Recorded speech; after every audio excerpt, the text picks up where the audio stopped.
Super power की जंग दुनिया में जारी है। अमेरिका सुपर पावर है, सबको पता है। वो पूरी दुनिया की मईशत पर राज कर रहा है सिर्फ अपने अमेरिकी डॉलर की वजह से। अब चीन सुपर पावर बनने के लिए, थानेदार बनने के लिए, अपनी मईशत को और दुनिया की मईशत को अपने कब्जे में करने के लिए सबसे आगे है। इस पर आज हम गुफ्तगू करेंगे और स्पेशल रिपोर्ट के साथ मैं हूं अफजल अयूबी। नाज़रीन, दुनिया में अगर आपने जंग जीतनी है तो एटम बमों से नहीं, अब सिर्फ मालियाती जंग का आगाज है। जिसने दुनिया की मईशत पर कब्जा करना है वही थानेदार होगा, वही सुपर पावर होगा। आज हम बात करेंगे अमेरिका की और चीन की। वो सुपर पावर जो अमेरिका है, उस अमेरिकी डॉलर को पीछे धकेलने के लिए चीन कितना आगे निकल चुका है। जो पेमेंट पहले 7 दिनों में होती थी, अब वो सिर्फ 7 सेकंड पर महदूद हो चुकी है। इस पर आज हम गुफ्तगू करने जा रहे हैं। चीन और अमेरिका जंग का आगाज हो चुका। चीन खामोश इनकलाब के जरिए अमेरिका के डॉलर को पीछे धकेलता हुआ आगे तेजी से निकल रहा है। चीन के मरकजी बैंक ने अचानक ऐलान किया है कि डिजिटल चीनी yuan cross border settlement system मुकम्मल तौर पर 10 आसियान मुमालिक और 6 मशरिक वस्ता के मुमालिक से मुंसलिक कर दिया गया है, जिसका मतलब है कि दुनिया का 38% तजारती हुजम अब अमेरिकी डॉलर की बालादस्ती वाले स्विफ्ट सिस्टम को बाईपास करते हुए बराह रास्त डिजिटल युआन के दौर में दाखिल हो रहा है। ये मालियाती जंग, जैसे इकोनॉमिस्ट ने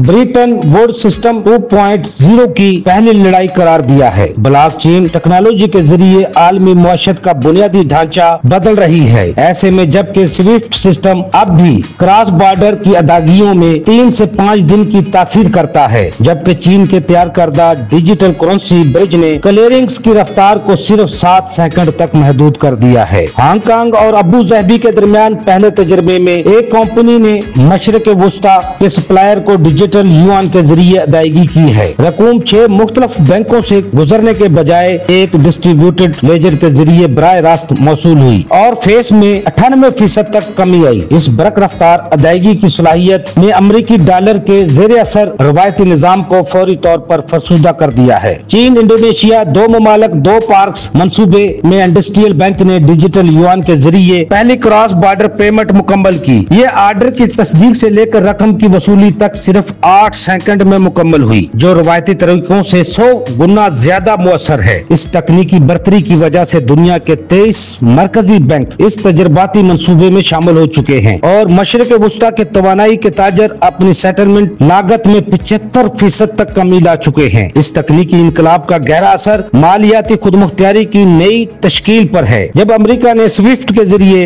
ईरान पर पाबंदियां आयद करने की कोशिश की, तब तक चीन पहले ही जनूब मशरकी एशिया में युआन की अदायगियों का मुकम्मल निजाम कायम कर चुका था और अदाद शुमार के मुताबिक 2024 में आसियान मुमालिक के साथ क्रॉस बॉर्डर RMB सेटलमेंट का हुजम 5.8 ट्रिलियन युआन से तजावुज कर चुका था, जो 2021 के मुकाबले में 120% ज्यादा है। मलेशिया और सिंगापुर समेत 6 मुमालिक ने RMB को अपने गैर मुल्की ज़र मुबादला के ज़खायर में शामिल कर लिया है और थाईलैंड ने डिजिटल युआन के जरिए पहली तेल की अदायगी मुकम्मल की है। ये डॉलराइजेशन की लहर इतनी ताकतवर है कि बैंक फॉर इंटरनेशनल सेटलमेंट ने कहा है, चीन डिजिटल करेंसी के दौर में खेल के असूल तय कर रहा है। लेकिन जो चीज दुनिया को हैरान कर रही है वो है चीन की स्ट्रेटेजिक मनसूबाबंदी। डिजिटल युआन सिर्फ एक अदायगी का जरिया नहीं, बल्कि बेल्ट एंड रोड हिकमत अमली का तकनीकी जरिया भी है। आज दुनिया के 87% मुमालिक डिजिटल युआन सिस्टम के साथ हम आहंग हो चुके हैं और क्रॉस बॉर्डर अदायगियों का हुजम 1.2 ट्रिलियन अमेरिकी डॉलर से तजावुज कर चुका है। जबकि अमेरिका अभी तक इस पर बहस कर रहा है कि आया डिजिटल करेंसी अमेरिकी डॉलर की हैसियत के लिए खतरा है या नहीं। चीन जिस तेजी के साथ तकनीकी मालियाती जंग लड़ रहा है, लगता है अनकरीब दुनिया के पावरफुल और ताकतवर मुल्क अमेरिका को अंधेरों में धकेल देगा।